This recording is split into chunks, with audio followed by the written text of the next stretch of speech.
Existen muchos misterios científicos e históricos sin resolver que podrían cambiar la forma en que entendemos cómo funciona el mundo.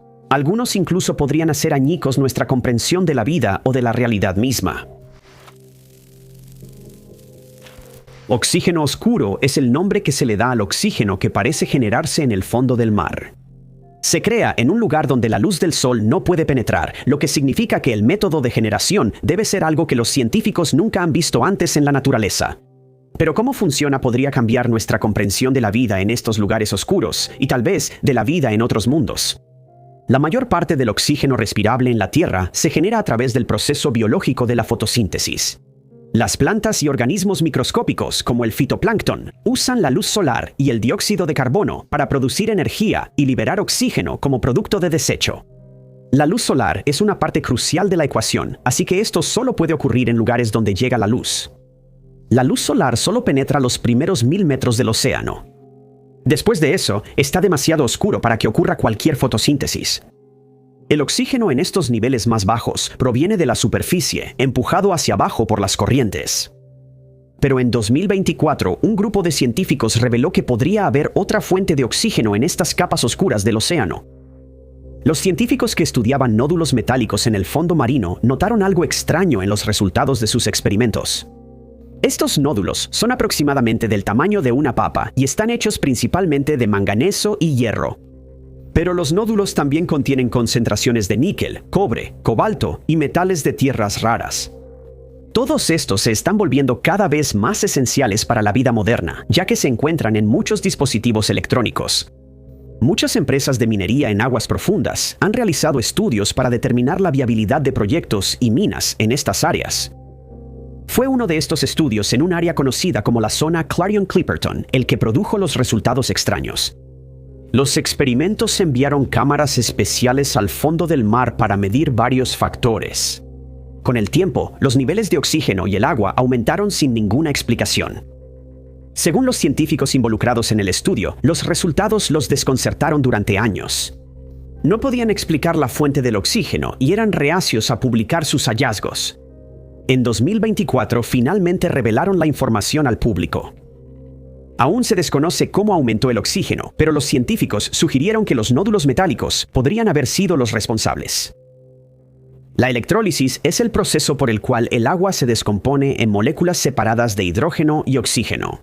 Se necesita mucha energía y electricidad, pero los investigadores sugirieron que los nódulos podrían haber tenido una superficie cargada, lo que permite que el proceso ocurra. También es posible que haya algún otro proceso biológico ocurriendo en las profundidades del mar que hasta ahora ha pasado desapercibido. Otros científicos son escépticos sobre los resultados. Un artículo de opinión publicado este año afirmó que el proceso de electrólisis violaría las leyes de la termodinámica. Aparentemente crea energía, lo cual no debería ser posible. Los científicos en este artículo sugirieron que la fuente del oxígeno fue un error experimental, como una burbuja de aire de la superficie quedando atrapada en la superficie. Los involucrados en el experimento inicial han refutado esta afirmación. Nuevos experimentos están en marcha para tratar de llegar al fondo de este misterio. Se han producido 2 nuevos módulos de aterrizaje y serán enviados a la zona Clarion-Clipperton en los próximos años. Es posible que estos experimentos puedan confirmar que el llamado oxígeno oscuro no sea más que un error experimental. El eje del mal es uno de los fenómenos más extraños en la astrofísica. No solo nos hace cuestionar nuestra comprensión de la física, sino que puede hacernos cuestionar la realidad misma. Durante siglos, la ciencia ha reforzado un principio simple, que no hay nada en el universo que haga a la Tierra o incluso a nuestro sistema solar particularmente especiales. Ni la Tierra ni el Sol están en el centro del universo, ni siquiera de nuestra galaxia. Esto es útil para los científicos. Si el Sol o el sistema solar no son particularmente especiales, podemos usarlos como un modelo para entender otras estrellas y sistemas. Observar estrellas distantes puede darnos una idea de cómo era el Sol hace miles de millones de años. Pero los científicos que observan el universo en las escalas más grandes posibles han notado algo que sugiere que hay algo especial acerca de nuestra posición. La radiación cósmica de fondo son ondas de radio que supuestamente quedaron del Big Bang. Estas ondas de radio han existido desde que el universo supuestamente tenía apenas unos 300.000 años, cuando la luz que se supone fue creada al principio de todo se había enfriado lo suficiente. Desde entonces, se ha difundido por todo el universo. Al mirar hacia el cielo, los astrofísicos han descubierto que la radiación cósmica de fondo es prácticamente la misma donde quiera que miren. Hay fluctuaciones menores causadas por pequeñas diferencias cuando el universo era joven, pero estas son aleatorias. Se parece un poco a la estática de la televisión, y una pequeña cantidad de la estática típica de la TV en realidad es causada por la radiación cósmica de fondo. Pero al observar más de cerca, los científicos han notado que hay un patrón. El principio copernicano sugiere que, a una escala lo suficientemente grande, el universo debería verse igual, sin importar hacia dónde miremos, ni la orientación. Una parte del cielo nocturno se ve igual que la otra, pero en cambio, los científicos descubrieron que el cielo parece estar dividido en dos. La radiación cósmica de fondo tiene una temperatura de aproximadamente 2.726 Kelvin, sin importar hacia dónde miremos, pero hay pequeñas fluctuaciones en esa temperatura. Y los científicos han descubierto que la temperatura de la radiación en el universo por debajo del plano de la órbita de la Tierra es ligeramente más fría que la temperatura de la radiación por encima del plano. El hecho de que una mitad del universo parezca ser ligeramente más fría que la otra mitad es en sí mismo una violación del principio copernicano. Pero los mapas de la radiación de fondo muestran una línea curva clara que prueba que la división existe. Pero el hecho de que parezca alinearse perfectamente con el plano del sistema solar es aún más extraño. Esto no solo dice que hay dos mitades en el universo, lo cual sería interesante y potencialmente revolucionario por sí solo, sino que dice que el Sol, la Tierra y otros planetas están en el punto donde ocurre esa división. Le da importancia a nuestro sistema solar, que según toda la demás ciencia no debería existir. Los científicos llamaron a esto el eje del mal, ya que parecía desafiar nuestra comprensión del universo. La radiación cósmica de fondo no es la única evidencia del eje del mal. Los científicos han encontrado otros patrones que parecen alinearse con este eje, como la dirección en la que giran los brazos de las galaxias espirales. Hasta ahora, no ha habido una respuesta satisfactoria sobre por qué existe este eje. Una teoría es que hay un problema con los propios datos, o que hay algo defectuoso en los experimentos. Se han realizado múltiples rondas de recolección de datos para intentar deshacerse del eje del mal, pero sigue apareciendo. Puede que haya algo defectuoso en la forma en que recolectamos estos datos desde la Tierra, y si observáramos la radiación cósmica de fondo desde otra parte del universo, podríamos descubrir que el eje ni siquiera existe. Pero esto es algo que solo los experimentos futuros podrán determinar. Es posible que nuestra comprensión de lo que realmente es la radiación cósmica de fondo esté equivocada. Si la radiación cósmica de fondo estuviera más relacionada con nuestro propio sistema solar que con algo verdaderamente cósmico, esto explicaría por qué parece alinearse con este plano. En 2023, arqueólogos que excavaban un palacio real perdido en Alemania hicieron un descubrimiento extraño que no pudo ser explicado. Dos esqueletos yacían uno al lado del otro. Uno estaba tan intacto como esperaban que estuviera un esqueleto de 1000 años de antigüedad. El otro era una mujer que no tenía los huesos faciales. La excavación tuvo lugar justo afuera del pueblo de Eisleben. A partir de 2021, los arqueólogos han estado descubriendo los restos de estructuras del periodo medieval. Este era Helfta, un lugar importante para las dinastías carolingia y autaniana que gobernaron entre el 750 y el 124. La excavación comenzó con una gran catedral que fue construida por órdenes de Otón el Grande. Otto gobernó desde el 936 hasta el 973 después de Cristo y es considerado el primer verdadero emperador del Sacro Imperio Romano. Durante los siguientes 2 años, los arqueólogos descubrieron casas, edificios comerciales e incluso un auditorio para eventos públicos. Pero uno de los hallazgos más asombrosos fue un palacio. Esta estructura tenía calefacción por aire caliente y mostraba un diseño mucho más monumental que los otros edificios de la zona. También estaba rodeado de fortificaciones y de una torre que fue construida después de la edificación inicial. Según los expertos, es probable que el palacio alojara a la familia real cuando estaban en la zona. Fue mientras excavaban el área alrededor de este castillo que los arqueólogos hicieron el extraño descubrimiento. 2 personas habían sido enterradas en tumbas una al lado de la otra cerca del castillo. Uno de los individuos era un hombre que claramente tenía cierta importancia. El lugar de su entierro, cerca del castillo y junto a un cementerio de élite, habría sido un honor, y los objetos funerarios encontrados con él solo reforzaron esa impresión. Había sido enterrado con un conjunto de cinturón y un bastón de mando, similares a los que llevaban los generales para simbolizar sus cargos. Los arqueólogos consideran que esta es la tumba de un dignatario y piensan que pudo haber sido algún tipo de funcionario o administrador del palacio. Debido a su proximidad, los investigadores creyeron que el esqueleto femenino a su lado era su esposa, pero ella no tenía ningún ajuar funerario. Esto por sí solo habría sido algo extraño. No había señales de que las tumbas hubieran sido alteradas, lo que sugiere que los objetos no fueron robados después de que ella fue enterrada. Una hipótesis fue que pudo haber sido una decisión de la mujer motivada por su fe. El cristianismo ya se había arraigado en Alemania para el siglo IX, pero todavía había algunas personas que mezclaban prácticas tradicionales con otras más modernas. Parecía que el esposo de la mujer continuó con estas prácticas tradicionales, mientras que ella optó por una tumba más sencilla. Pero una cosa que la fe no podía explicar era la falta de huesos faciales. La cabeza de la mujer aparentemente había sido completamente vaciada. Sus huesos faciales y la parte superior de su cráneo estaban completamente ausentes, dejando una imagen escalofriante. ¿Cómo sucedió esto o por qué es un misterio? Como la tumba no ha sido perturbada, es poco probable que los huesos faciales de la mujer hayan sido retirados después de que ya estuviera enterrada.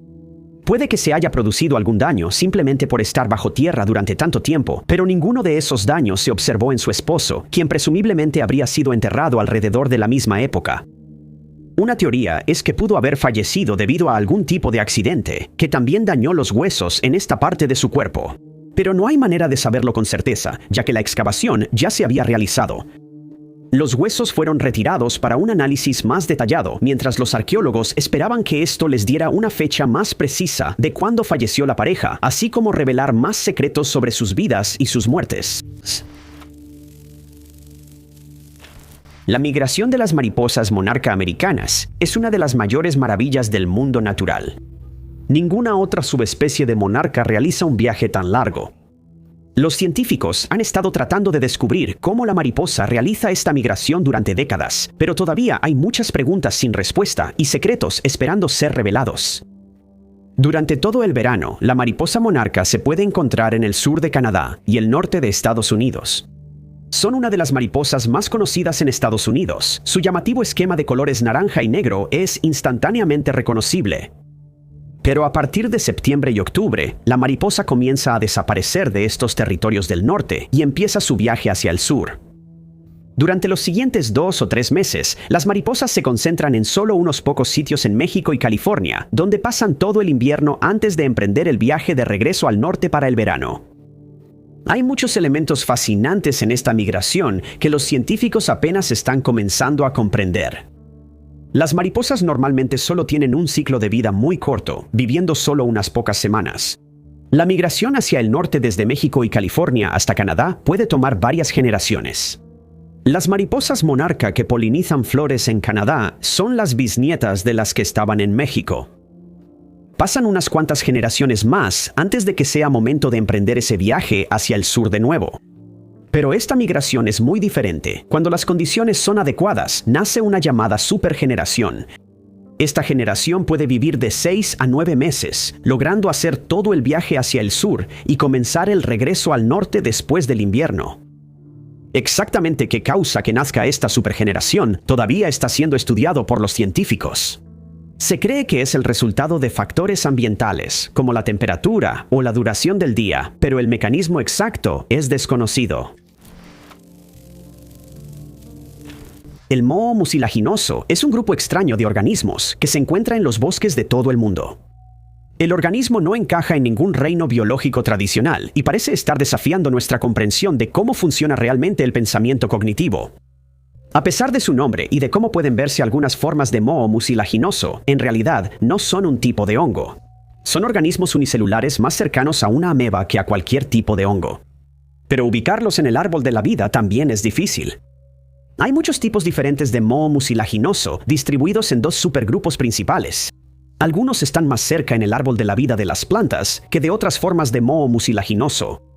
Las clasificaciones también han cambiado mucho a lo largo de los siglos, y es posible que sus posiciones cambien en el futuro a medida que los científicos aprendan más sobre estos organismos extraños.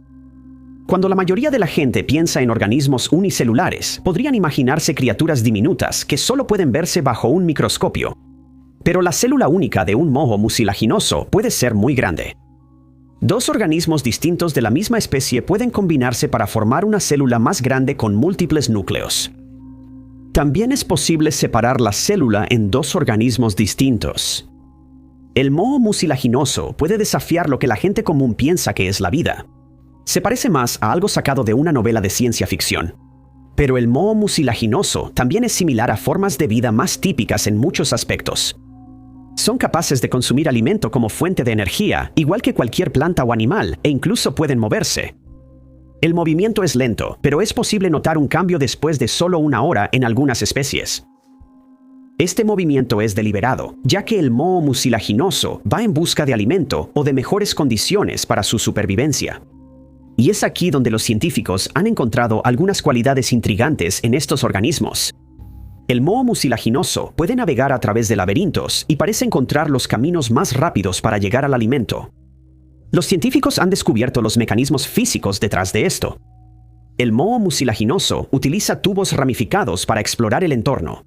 Cuando un organismo encuentra comida, el diámetro de los tubos más cercanos a la comida se hace más grande, mientras que las ramificaciones más alejadas se encogen y a veces desaparecen por completo. Esto de alguna manera almacena información sobre el entorno, la cual persiste incluso después de que la comida desaparece. Cuando se tiene que almacenar nueva información, esta se coloca encima de la información antigua, formando algo parecido a recuerdos. Los mohos mucilaginosos no solo tienen recuerdos, sino que los científicos incluso creen que es posible enseñarles. En un experimento, el organismo fue colocado en un extremo de un puente, el cual estaba cubierto de café. El moho mucilaginoso rechazaba el sabor amargo del café, pero el café en realidad no dañaba al organismo. En el otro extremo del puente había avena, una de las comidas favoritas del moho mucilaginoso. Al principio, no quería cruzar el puente e intentaba hacerlo mientras seguía evitando el café. Con el tiempo, aprendió que el café en realidad no le hacía daño y finalmente cruzó el puente sin ningún problema. Sin embargo, cuando se enfrentaba a un nuevo estímulo que rechazaba, el moho mucilaginoso no cruzaba el puente. Había aprendido a aceptar el café, pero no esta nueva sustancia. Los mohos mucilaginosos que habían aprendido a aceptar el café luego se combinaron con mohos de limo sin entrenar. De alguna manera logró transmitir esta enseñanza, e incluso cuando los dos se separaron de nuevo, el comportamiento aprendido permaneció. Esto podría sugerir que es posible enseñarle cosas nuevas a un organismo sin cerebro. ¿Cómo sucede esto exactamente a nivel molecular? Es un misterio. Los científicos tampoco saben cómo ocurrió la transferencia del comportamiento aprendido.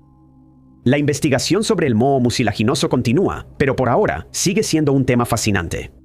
Preguntas como ¿en qué se diferencian los distintos mohos mucilaginosos? ¿Cómo evolucionan y cómo funcionan aún no tienen respuesta? En la década de 1960, la fotografía aérea reveló el contorno de una antigua fortaleza sobre una colina en Perthshire, Escocia. No fue sino hasta hace poco que comenzaron los trabajos arqueológicos en el sitio. Los arqueólogos no solo descubrieron los restos de un asentamiento fortificado, sino también un túnel misterioso que aún no ha sido explicado. El trabajo de excavación en el Broxie Kennels Fort comenzó en 2022. En la superficie, la mayor parte de la evidencia de cualquier edificio antiguo aquí había sido destruida por la labranza reciente. Pero justo debajo de la superficie, los arqueólogos encontraron evidencia que los llevó atrás en el tiempo. Había evidencia de murallas, casas circulares y trabajos en metal. Se descubrieron fuelles, así como desechos producidos por el trabajo en metal. Era una comunidad próspera de la Edad de Hierro, y la zona estuvo habitada entre el 500 a.C. y el siglo I después de Cristo. La construcción del fuerte comenzó alrededor del 550 a.C. con la edificación de murallas y fosos. Unos 150 años después, tuvo lugar una segunda fase de construcción. Fue en este momento cuando se realizó la misteriosa construcción subterránea. La cámara fue descrita como un túnel por los medios de comunicación populares, pero sería más preciso describirla como una souterraine. Esta es una cámara semisubterránea hecha de piedra. Se encuentran en toda Escocia y datan de los últimos siglos antes de Cristo hasta los 2 primeros siglos después de Cristo. Las cámaras tienen una variedad de usos diferentes, desde almacenar comida hasta esconder personas. El propósito del Souterrain de Broxy Kennel es actualmente un misterio. La cámara del fuerte tenía 9 metros de largo, 4 metros de ancho y más de 1 metro de profundidad. Estaba ubicada hacia el centro del fuerte, lo que indica que tenía algún tipo de importancia. Sin embargo, es poco probable que se haya utilizado de manera intensiva todos los días. El acceso y la disposición de la habitación habrían sido poco prácticos para un uso regular. Los arqueólogos examinaron la cámara y encontraron algunos granos de cereal, pero no fue suficiente para convencer a nadie de que este fuera definitivamente el propósito principal del área. Otras teorías incluían la posibilidad de que se usara para ceremonias religiosas o espirituales, pero no se encontraron artefactos religiosos en el área y no parecía haber ninguna otra evidencia que respaldara la teoría. Esta habitación podría haber sido utilizada para esconder personas. El asentamiento en la ladera fue construido con fortificaciones, presumiblemente para proteger a los habitantes de los forasteros. Pero no había nada en la cámara misma que indicara que tuviera características defensivas. Puede que simplemente se hayan perdido con el tiempo, pero lo mismo ocurriría con la evidencia de cualquier teoría. Según los arqueólogos, el Souterrain solo estuvo en uso durante unos 100 años. La datación por carbono de los escombros encontrados en la cámara y otras zanjas mostró que se habían llenado de sedimentos con la tierra suelta de las murallas en descomposición alrededor del año 300 a.C. Cualquiera que haya sido el propósito de esta pequeña y misteriosa habitación no se usó por mucho tiempo. Incluso sin las murallas, las zanjas y el Souterrain, el fuerte de Broxy Kennel siguió ocupado durante muchos siglos más. La zona ya no estaba fortificada, pero los arqueólogos encontraron evidencia de que siguió habitada. Eso se detuvo en el primer siglo, aunque la razón es otro misterio. Esto fue justo antes de que los romanos llegaran a la zona, y es posible que la gente se haya mudado a un lugar más protegido o simplemente fuera del camino de las fuerzas invasoras. También es posible que los cambios culturales hayan hecho que vivir en estos asentamientos en las colinas ya no fuera deseable. Solo una investigación arqueológica más profunda podrá responder a este misterio y revelar más detalles de este fragmento perdido de la historia. Entre 2016 y 2018, los científicos detectaron señales de radio inusuales que atravesaban el hielo en la Antártida. Casi una década después, todavía no han podido decir exactamente qué fue lo que detectaron. Los experimentos con globos Anita fueron diseñados para detectar señales de radio provenientes de neutrinos que interactúan con el hielo. Los neutrinos son partículas increíblemente pequeñas, las partículas más pequeñas conocidas que tienen masa. También son magnéticamente neutros y no interactúan con la mayoría de las cosas mientras viajan por el espacio. Según los científicos, miles de millones de neutrinos pasan a través de nosotros en cada momento, pero como son tan neutros, no notamos nada. Pero hay neutrinos especiales que sí interactúan con el hielo. Estos neutrinos tau emiten señales de radio de alta energía que los científicos pueden detectar. Entre 2016 y 2018, los científicos usaron globos posicionados sobre la Antártida para detectar estas señales de radio. Pudieron averiguar la dirección de estas señales, lo que a su vez indicó la dirección de donde provenía el neutrino tau. Los científicos pudieron rastrear el neutrino hasta su origen, que podría estar tan lejos como el borde del universo visible. Pero en vez de eso, los científicos encontraron algo extraño. Las señales parecían indicar que los neutrinos tau estaban atravesando la Tierra misma. La partícula parecía venir desde más allá del horizonte y golpear el hielo en un ángulo pronunciado. Esto no debería haber sido posible. Estos neutrinos deberían haber perdido energía al viajar a través de los kilómetros de roca que tenían que atravesar, lo que los haría imposibles de detectar para Anita, pero esto aparentemente no había sucedido. Al principio, los científicos teorizaron que esto podría ser un nuevo tipo de neutrino, o un neutrino que presentaba algún tipo de comportamiento que nunca antes habían visto. Nuestro entendimiento de la física en las escalas más pequeñas está cambiando y evolucionando constantemente, y esto podría haber sido un nuevo descubrimiento que abriría un nuevo mundo por investigar. Pero ahora, los expertos creen que ese no es el caso. Los científicos organizaron nuevos experimentos para intentar detectar el mismo tipo de partículas que el proyecto Anita. También cruzaron los datos de otros experimentos, buscando cualquier evidencia de la partícula que se mueve hacia arriba. Pero no hay nada similar a lo que se descubrió en la Antártida. Esto parecía descartar a los neutrinos como la fuente de las señales de radio detectadas por los experimentos con globos Anita. Desafortunadamente, esto no ayudó a los científicos a determinar exactamente qué se había detectado. Cuando se lanzó el proyecto Anita, la teoría era que su ubicación, siendo la región más remota del mundo, ayudaría a eliminar cualquier interferencia de otras señales. Pero puede haber sido un factor importante para detectar la anomalía. Una teoría sobre las misteriosas señales de radio es que fueron causadas por algún efecto de propagación de radio que ocurre cerca del hielo y cerca del horizonte de la Antártida. Según los científicos que trabajan para resolver el misterio, analizaron diferentes efectos de propagación de radio y no encontraron ninguno que coincidiera con lo que se observó en la Antártida. Pero es posible que este haya sido un efecto que nunca se había visto antes. Otra teoría sugería que esto tenía algo que ver con la materia oscura. Según nuestros modelos actuales del universo, la materia oscura constituye la mayor parte de la materia en el mundo. No emite ni interactúa con la luz de ninguna manera, pero es detectable al observar los efectos gravitacionales que tiene sobre otra materia. La materia oscura no es completamente entendida por los científicos, pero puede tener algún tipo de influencia o relación con los neutrinos que aún no se ha detectado. Alternativamente, esto podría ser un tipo completamente diferente de partícula subatómica que nunca se ha detectado antes. Solo nuevas investigaciones podrán acercarnos a una solución para este misterio cosmológico. Entre 1949 y 1958, el estudio del cielo del Observatorio Palomar tomó casi 2.000 placas fotográficas del cielo nocturno. Fue el primer gran estudio astronómico de su tipo y ofrece una visión única de cómo se veía el cielo en vísperas de la era espacial. Casi 60 años después, los científicos que buscaban anomalías en los datos notaron algo inusual que aún no se ha explicado. El proyecto de fuentes que desaparecen y aparecen durante un siglo de observación es un esfuerzo científico internacional. El proyecto compara datos históricos con fotos modernas del cielo, buscando ejemplos de objetos que aparentemente desaparecen o aparecen sin ninguna advertencia. Estos objetos podrían ser señales de fenómenos astronómicos, como estrellas gigantes colapsando en agujeros negros o de objetos más comunes, como cometas. Vasco ha analizado datos de muchas exploraciones del cielo, incluyendo la misión Palomar. Lo que hace que los datos de Palomar sean tan intrigantes es que provienen de antes de que los humanos pusieran algo en la atmósfera.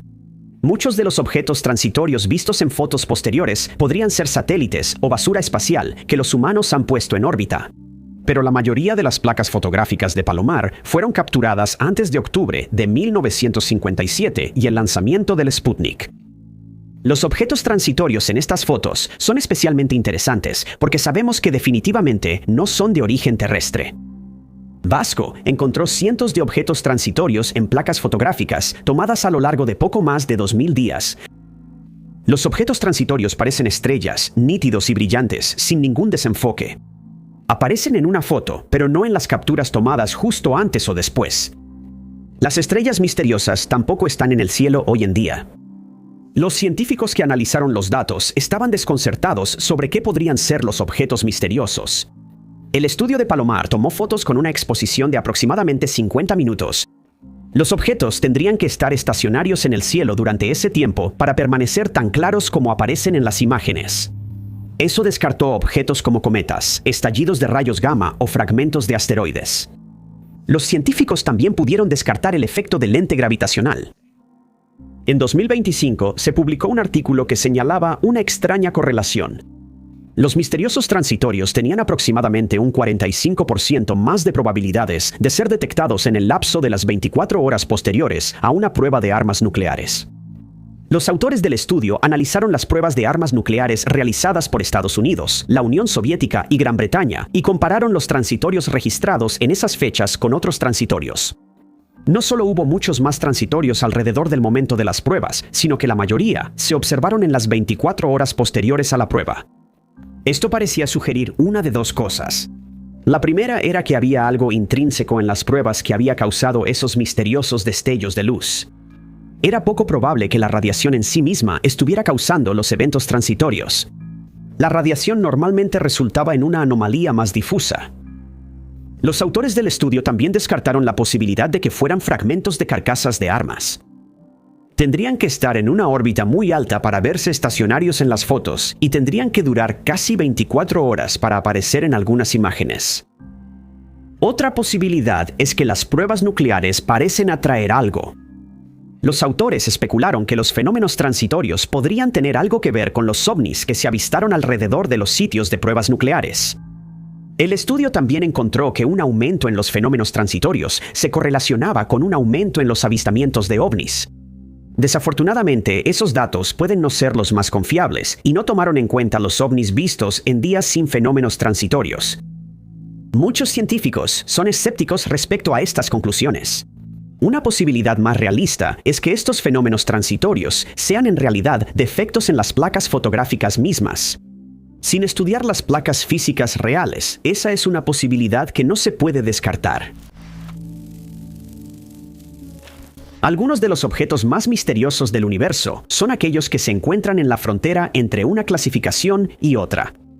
El descubrimiento de estos objetos puede cambiar nuestra comprensión de los cuerpos celestes y de cómo funcionan realmente las cosas que componen el universo. En 2006, científicos de la Universidad de Montreal detectaron uno de estos objetos. No fue sino hasta una década después que alguien se dio cuenta de lo extraño que realmente era el objeto que habían encontrado.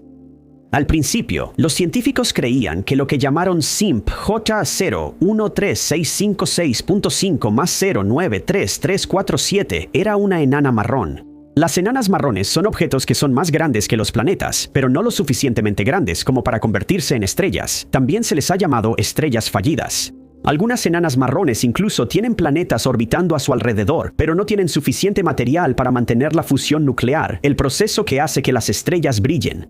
Normalmente son entre 13 y 18 veces más masivas que Júpiter y pueden emitir luz o calor, lo que hace que se vean magenta para los observadores en la Tierra. Hasta ahora, se han detectado más de 3.000 enanas marrones solo en la Vía Láctea. Así que no había nada en este nuevo objeto que lo hiciera particularmente inusual. Pero cuando los científicos lo observaron más de cerca, notaron que no era una enana marrón típica.